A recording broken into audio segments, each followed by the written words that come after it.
투사는 심리학에서 자주 언급되는 개념으로 자신 내면에 있는 감정, 욕망, 특성을 다른 사람이나 외부 환경에 전가하는 방어 기제를 말합니다.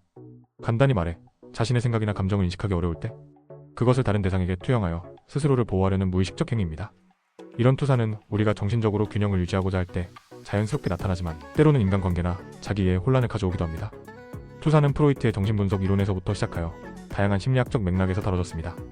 프로이트는 사람들이 자신의 내면적 갈등이나 부정적인 감정을 직접적으로 받아들이기 어려울 때 그 감정을 타인에게 뒤집어 씌움으로써 심리적 위안을 얻는다고 설명했습니다. 이후 그의 제자들은 이 개념을 확장하여 다양한 상황에서 작용하는 투사의 메커니즘을 분석했습니다. 특히 이고 방어 기제의 일환으로 투사를 설명하며 모든 인간이 어느 정도는 이를 경험한다고 보았습니다. 그렇다면 실제 사람들이 경험하는 투사의 예는 어떨까요? 그 중 하나는 흔히 볼 수 있는 질투 상황입니다. 예를 들어 어떤 사람이 스스로 파트너에게 충실하지 못할 것이라는 두려움이나 욕망을 가지고 있을 수 있습니다. 하지만 이를 인정하기가 어려워 파트너가 자신에게 충실하지 않을 것이라고 의심하게 됩니다. 이런 상황에서 투사는 자신이 아니라 타인의 문제로 갈등을 치환함으로써 내면의 불편함을 덜어내는 역할을 합니다. 또 다른 예는 직장에서의 문제에서 자주 나타납니다. 자신이 업무에 있어 능력이 부족하거나 실수했을 때 그 감정을 인정하지 않고 동료를 비판하며 저 사람은 항상 일을 제대로 못해 라고 하는 경우입니다. 이 역시 자신의 불안과 결점을 감당하기 어려워 그 책임을 외부로 미루는 한 형태의 투사입니다. 투사는 일상에서 다양한 영향을 미칩니다.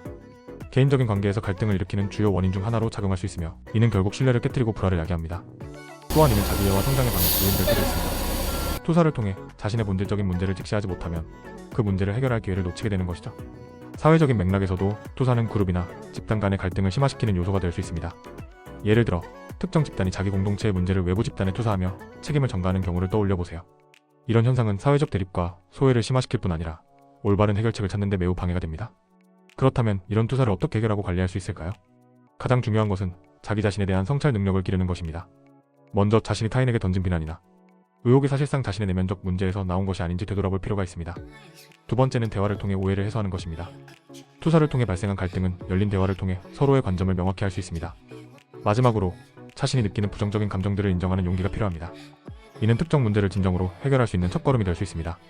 실제로 이런 투사를 극복하기 위해 필요한 또 다른 중요한 방법은 심리적 건강을 유지하는 것입니다. 명상, 상담, 심리치료 같은 접근 방식은 자신이 느끼는 감정을 더 잘 이해하고 수용하는 데 도움을 줄 수 있습니다. 또한 긍정적인 자기 대화와 감정, 표현 연습을 통해 내면의 부정적인 감정을 해소하는 방법을 배울 수 있습니다. 이런 과정은 단순히 투사를 줄이는 데 그치지 않고 자기 성장과 더 나은 대인 관계 형성으로 이어질 수 있습니다. 투사는 우리 모두가 경험할 수 있는 자연스러운 심리적 현상이지만 이를 이해하고 관리하는 능력을 키우면 더 건강하고 성숙한 삶을 살아갈 수 있을 것입니다. 투사는 단지 부정적인 선택과 현실 도피로만 여겨서는 안 됩니다. 이는 스스로를 보호하기 위한 무의식적 행위로 우리 정신의 복잡성과 깊이를 보여주는 흥미로운 기제입니다. 하지만 이를 방치하거나 무비판적으로 받아들일 경우 자신과 타인의 관계를 왜곡하고 불화를 키울 수 있습니다. 결국 중요한 것은 투사를 인식하는 능력과 이를 넘어설 수 있는 용기입니다. 자기 자신을 직면하고 수용할 때 우리는 더 솔직하고 건강한 방식으로 감정과 갈등을 다룰 수 있게 됩니다. 이 과정은 쉽지 않지만 분명 우리의 삶을 이전보다 한층 깊고 풍요롭게 만들어줄 것입니다. 투사를 이해하고 넘어서는 것은 개인의 성장을 위한 필수적인 과정입니다. 우리가 투사라는 무의식적 기제를 인식하고 그것이 어디에서 비롯되었는지 성찰할 때 새로운 변화가 시작됩니다. 투사는 적절히 다스려질 때 상대를 더 이해하고 공감하는 도구가 될 수 있습니다. 단순히 자신을 방어하는 데 그치지 않고 그것이 관계를 개선하거나 자기 내면을 치유하는 계기가 될 수도 있죠. 이처럼 투사를 초월하는 경험은 단절이 아닌 연결로 이어지고 성장과 화합이라는 더 큰 목표를 이룰 가능성을 열어줍니다.